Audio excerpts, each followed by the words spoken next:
if this is where we are at as a world, as a church, as a society right now, what would it take for us to be united, for us to be unified, for us to not live in that fractured state any longer?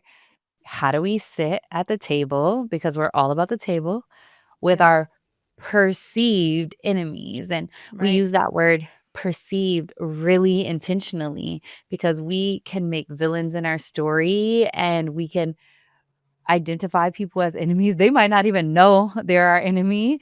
Um, or they might not actually be our enemy, but because we've written a certain narrative or based it off a certain assumption or a certain judgment, or um, have developed our own thoughts and judgments, we have labeled them enemy. Jesus has actually called us to something really radical and different in that world. And that radical thing that Jesus calls us to is reconciliation. Reconciliation requires us to sit at the table with those that we deem our enemy and to learn Mhm. how to have conversations and be curious. I feel like a lot of us have had that pressure, especially in the last few weeks, of feeling like, what is my stance, or what do I say, or I need to take a stand. And I just want to encourage everyone that, like, it's not about taking like a stand on social media. What it is what is the work that you're doing in your own heart? Where are you seeking to understand the other side? You know what you believe. Where are you seeking to understand why other people think differently? And um, when we have a culture that's like, pick a side, we have a Jesus that says, I'm not asking you to pick a side. Like we talked about in our last episode, I think Jesus sits in the gray area. Jesus has actually called us to slow down, to put our weapons down, to listen, to make space, to pause. When we say put our weapons down, I would argue that sometimes the greatest weapon is this right here, our tongue. The words that we speak, scripturally based, says, out of the meditations of our hearts, the mouth speaks. Scripture also says the heart can be deceitful, right? It's emotional, it's illogical, like, and that is so beautiful sometimes, right? Because I think that the heart, we always talk about this in my growing up, but my mom used to always say, your heart can't think. And sometimes that's a great thing because if we could think, we might not love as deeply as we do. But also our heart can't think. And so therefore, it doesn't always make the logical, rational decisions. It can be deceitful. It can have us believing us like our lies and the assumptions that we carry and casting judgment, holding on to offense or hurt. It can have us act out of emotion and irrationally versus out of rationale and having taken time to think through things. And so when we talk about putting our weapons down, we're really talking about, like, coming to the table and saying, "We're unarmed." And Mhm. unarmed means there's no offense coming to the table with us. We're laying our assumptions down. We're refusing to use language that could be harmful, hateful, exclusive, outcasting. We're saying that we're gonna come curiously and open-minded, open-hearted, vulnerable. We're not coming guarded or shielded. We're not coming ready to fight or, yes, we say, "Let's wrestle, let's rumble," always at the end of our things, but we always say, "Not with people, but with our questions and with our issues." We are not coming to the table with these presumptions or this readiness that we're gonna have to spar with somebody, or we're gonna have to go toe to toe, or we're gonna have to defend ourselves, or we're gonna have to prove somebody wrong. We are coming to the table so open-heartedly, so curiously, so compassionately, so willingly, um, and that's the thing. That's what it looks like to put your weapons down, and I think it's worth really saying that when we talk about that, like, not the literal weapons, but the ones that we arm ourselves with unknowingly, subconsciously, the ones that maybe are so deeply ingrained in us based on our upbringing or the people we surround ourselves with or things like that. And so when we talk about putting your weapons down, that is what we mean. And why we talk about the table so deeply, why we care about the table so deeply is because, 1, there's an invitation always. But 2, we have to willingly sit down. There are people that can walk up to the table, look at who's sitting at it, and decide to walk away. But when you choose to take your seat at the table, like, that is important. You're willingly sitting there. And it is absolutely, absolutely important for us to make sure that we're not always sitting at the table with uniformity as you talked about on the last episode, right? We're not just sitting at tables where everybody looks the same and thinks the same. There is we talked about this. There are times and spaces that are important for that. But you guys, there is also times where we have to sit at diverse tables. We have to learn to sit at tables with people that think differently than us, grew up differently than us, have different life experiences, different opinions, check different boxes on their census form or their voter registration, whatever, like whatever that is, because only then can we become compassionate. Only then Yeah. can we become understanding. Only then can we take a posture of humility to assume our way is not the only way. We don't have all the answers. We're not always right. But perhaps there is another way or another point of view or another way to look at it. One thing I would add to what you said, T, because I think it was so dead on, was it does require us to put aside our offense. But we talked about this on the last episode. Like, to put aside our offense isn't meaning to silence our offense. It doesn't mean to like disregard it or ignore it. What it is it's actually going to the table, not assuming that that the person sitting across from us will be our offender. And I think that's where it can get really hard, right? Because we all have stories, we all have experiences.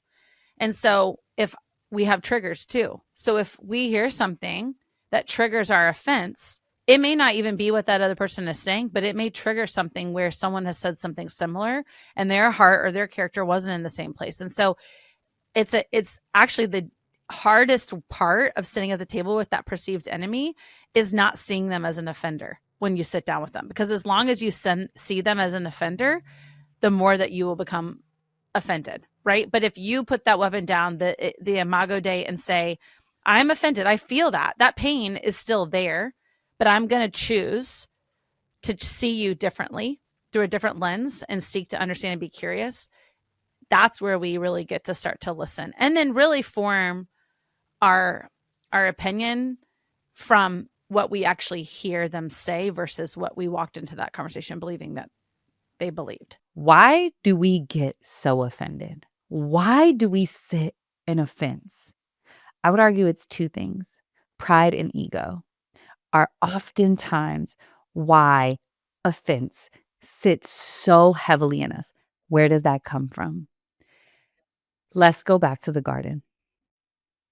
The first thing that the enemy did, right? The reason why the enemy was even in the garden was because he wanted to be like God. He wanted to be God, right?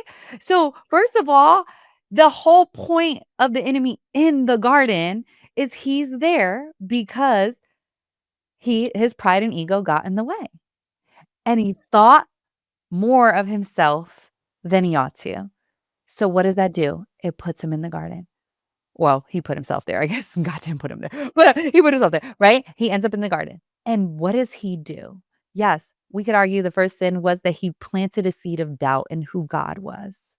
But the second thing that he did was plant a seed of doubt into who we are and our identity. And he made us question who we are, and then ate from a fruit of the tree that would make us like God, quote unquote.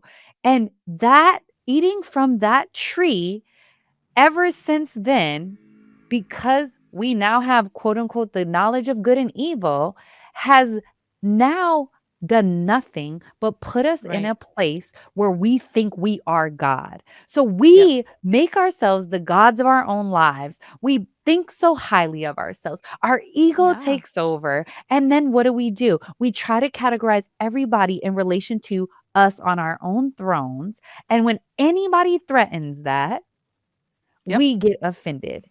And when we Power. get offended, when we feel Mm-hmm. like there's loss of power, when we feel like there's Mm-hmm. loss of control, what happens? Yep. The claws come out, right? And we start Yep. acting Yep. out of character. We start acting out of love. We start acting Right. outside of our imago Dei, the way Yeah. that we were created in God's image and in God's likeness. And so Yeah. it really comes down to this idea that that sin made us eat from a tree that then put us Yep. on the thrones of our own heart. And because we put ourselves on the thrones of our own heart, now everybody sits below that. And anybody that Mm. threatens that power, anybody that threatens our pride, anybody that threatens our ego now is Yeah. seen as a threat. And Yeah. then we act accordingly. That Absolutely. is our problem. We Yep. think we are God.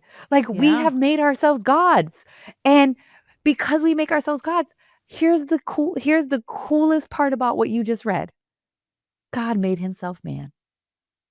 He did the opposite of what we so often do so that he could restore the brokenness that was done by that an original sin. I love that you take it back to the garden. Yeah, y'all. We talk about the garden a lot because there's a lot that happened in that garden.